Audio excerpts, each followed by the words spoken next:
Oops. Ito yung ano, gagawa ko lang.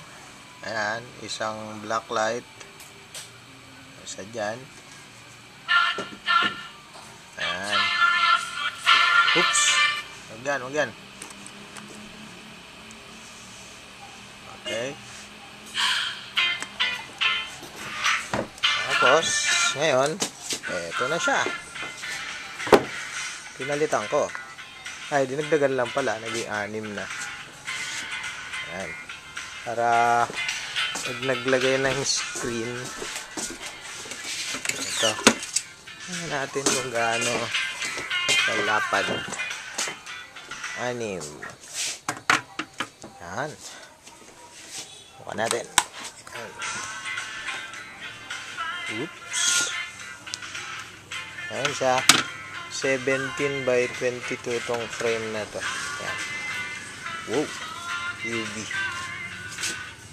Okay.